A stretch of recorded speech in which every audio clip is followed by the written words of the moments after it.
샬롬, 사랑하는 이글스필드 가족 여러분, 7월 21일 수요일 아침입니다. 오늘도 좋으신 주님의 평강이 여러분과 함께 하시기를 빕니다. 오늘 우리에게 주신 하나님의 말씀은 이사야 45장 8절에서 17절까지입니다. 이사야 45장 8절에서 17절까지입니다. 제가 말씀을 읽겠습니다. 하늘이여 위로부터 공의를 뿌리며 구름이여 의를 부를지어다.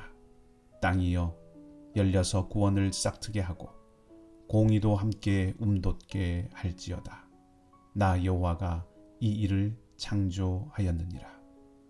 질그릇 조각 중 한 조각 같은 자가 자기를 지으신 이와 더불어 다툴진대 화 있을진저 진흙이 토기장이에게 너는 무엇을 만드느냐 또는 네가 만든 것이 그는 손이 없다 말할 수 있겠느냐. 아버지에게는 무엇을 낳았소 하고 묻고 어머니에게는 무엇을 낳으려고 해산의 수고를 하였소 하고 묻는 자는 화 있을진저.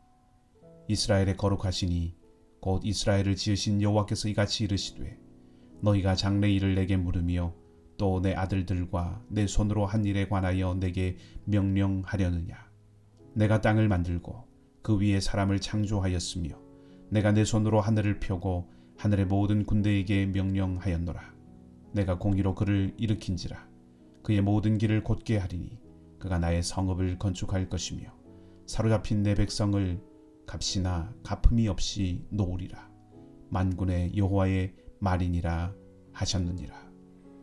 여호와께서 이같이 말씀하시되 애굽의 소득과 구스가 무역한 것과 스바의 장대한 남자들이 내게로 건너와서 네게 속할 것이며 그들이 너를 따를 것이라.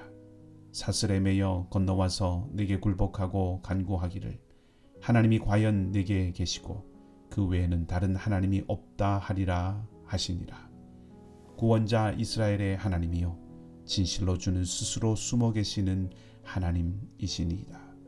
우상을 만드는 자는 부끄러움을 당하며 욕을 받아 다 함께 수욕 중에 들어갈 것이로되 이스라엘은 여호와께 구원을 받아 영원한 구원을 얻으리니 너희가 영원히 부끄러움을 당하거나 욕을 받지 아니하리로다.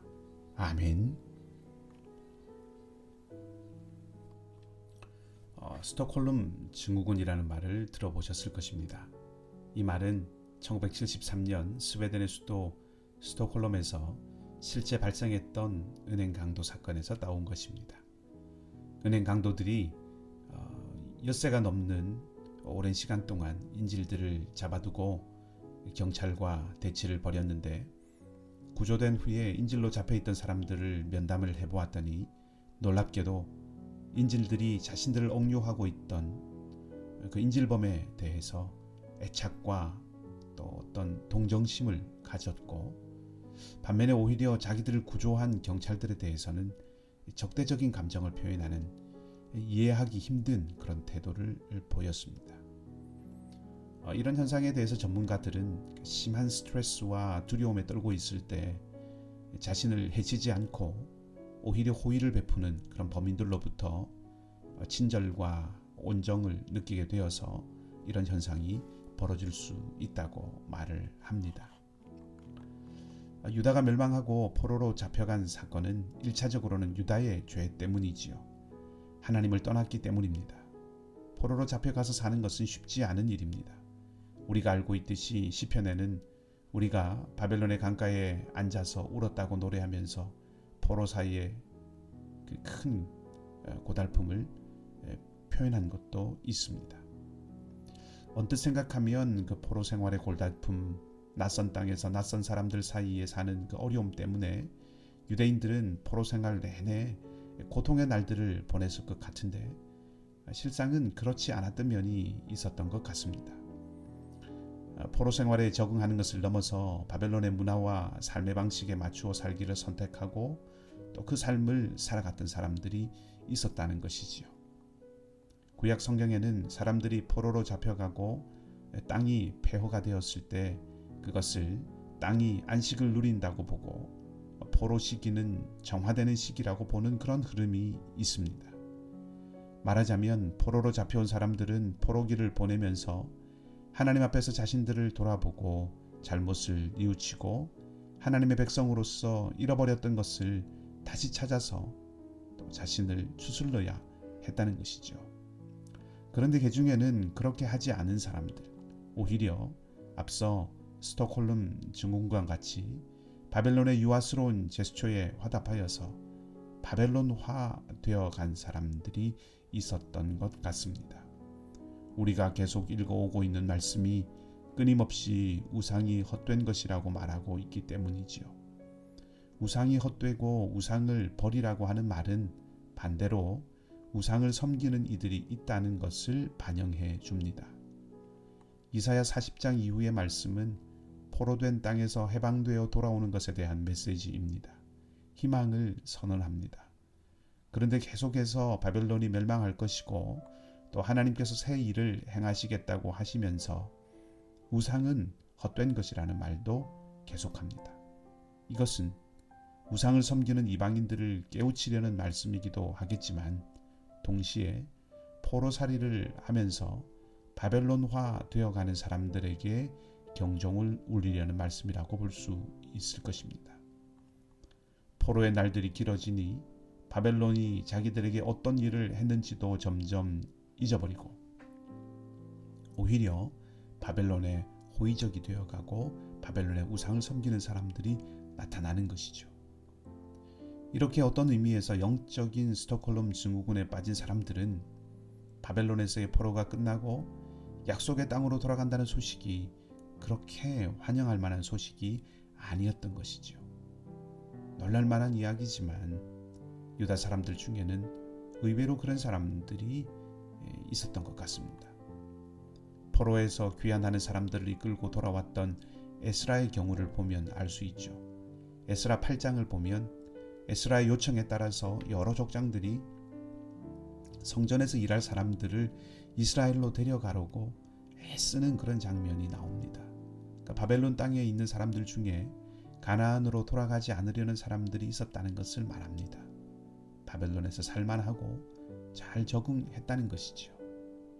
이런 사람들은 예언자를 통해서 해방을 말씀하시는 하나님의 말씀이 귀에 들리지 않을 뿐 아니라 도대체 하나님께서 왜 이런 일을 하시는지 모르겠다고 생각하기도 했고 본문의 내용을 잘 생각해 보면 실제로 예언자의 말에 냉소적으로 대한 것 같기도 합니다. 오늘 본문에 등장하는 토기장이의 비유는 유명하지요. 흙이 토기장이에게 항변할 수 없다는 하나님의 주권에 대한 유명한 비유입니다. 신약에서는 바울도 이 비유를 가져다가 씁니다. 비유 자체만, 말씀 자체만 놓고 생각해 보아도 의미가 있지만 본문의 흐름에 비추어서 이 말씀을 살펴본다면 질그릇에 불고한 자가 그릇을 빚으신 분과 다툴 수 없다는 이 비유는 고레스 왕을 일으켜서 바벨론 포로 생활을 끝내시려 하신다는 하나님의 계획에 이의를 다는 사람들을 향하여서 꾸짖는 것이라고 할 수 있습니다. 하나님께 이의를 제기한다는 것이 말이 되는가 하는 생각을 할 수 있겠지만 그래서 이 유다 사람들이 어리석다고도 할 수 있지만 사실 성경은 그런 경우를 우리에게 많이 보여주지요. 가장 대표적인 경우 가운데 하나가 베드로입니다. 예수님께서 십자가의 고난과 죽음을 예고하셨을 때 베드로는 예수님을 꾸짖습니다. 절대 받아들일 수 없다는 것이지요. 예수님의 고난을 염려하는 것이 아니라 자기가 생각하고 꿈꾸었던 것과 다른 것을 말씀하신 그 예수님을 야단친 것입니다. 우리도 영적으로 그러할 수 있습니다. 형편과 편리에 따라 영적인 예리함을 잃어갈 수 있습니다. 윤리적 혹은 도덕적 무감각에 대한 말씀을 드리는 것이 아니라 생각하기를 멈추고 분별하고 판단해 보기를 멈추는 것에 대한 말씀을 드리는 것입니다. 하나님의 법을 따라 사랑과 공의를 늘 생각하며 판단하는 것이 아니라 바벨론의 우상을 섬기는 것, 풍요와 안전이 최고의 기준이 되어가는 것을 말씀드리는 것입니다. 그래서 하나님의 말씀, 하나님의 계획, 하나님의 법이 불편하게 느껴질 때가 있다는 것이죠. 영적인 감각이 무디어져 가도록 내버려 두어서는 안 됩니다. 우리가 묵상했던 잠언에서 아굴이 기도했듯이 저도 오늘 아침에 그렇게 기도하고 싶습니다. 하나님, 우리가 하나님의 구원의 메시지가 불편하거나 하나님의 구원의 메시지에 무감각해지지 않기를 원합니다. 그렇게 기도하고 싶습니다. 하나님은 자신의 삶에 안일하게 빠져서 하나님의 계획을 조롱하는 사람들에게 내가 고레스를 세웠고 그가 이를 이룰 것이라고 말씀하셨습니다. 하나님의 절대 주권을 다시 한번 확인하시는 것이죠. 그리고 그 하나님의 주권을 인정하는 사람은 구원의 은혜를 누리게 될 것입니다. 우리는 부유할 수도 혹은 가난할 수도 있습니다. 형통할 때도 혹은 장애물이 가득할 때도 있습니다. 형편이 본질이 아닙니다. 본질은 하나님의 주권입니다. 지나치게 바벨론에 깊이 적응하여 해방의 소식에 시큰둥한 그런 사람들이 되어서는 안 될 것입니다. 바벨론에서 부유하고 영향력을 얻는 것은 본질이 아닙니다. 본질은 포로된 백성인가, 구원받은 자유한 하나님의 백성인가입니다.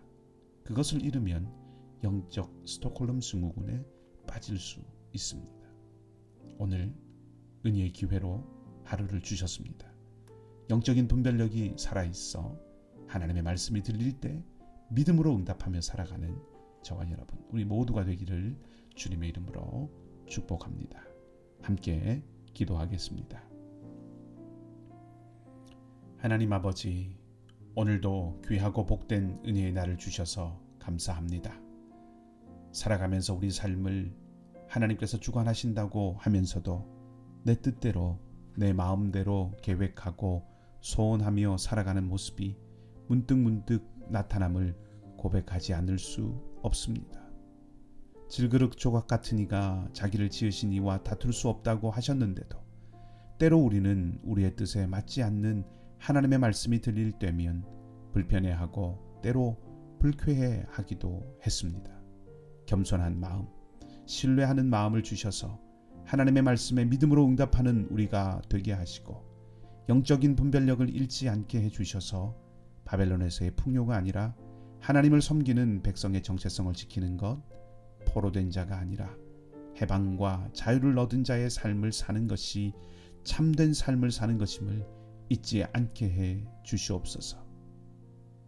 우리의 삶의 모든 자리, 모든 형편에서 주님의 주권을 늘 인정하며 사는 우리가 되게 하시고 상록회 어르신들의 건강을 지켜주시고 윤혜정 집사님과 부모님들을 특별히 주님께서 강권적으로 붙들어 주시며 구중의 장로님, 임문숙 권사님과 또 재활 중인 윤정섭 권사님을 주께서 어루만져 주시기 원하고 그 외에도 육신의 연약함과 삶의 여러 가지 문제로 어려워하는 우리 교우들의 삶의 자리자리마다 기도의 제목 위에 주께서 오늘도 평강으로 함께해 주시기를 간절히 소망하며 좋으신 우리 주님 예수 그리스도 이름으로 기도하옵나이다. 아멘.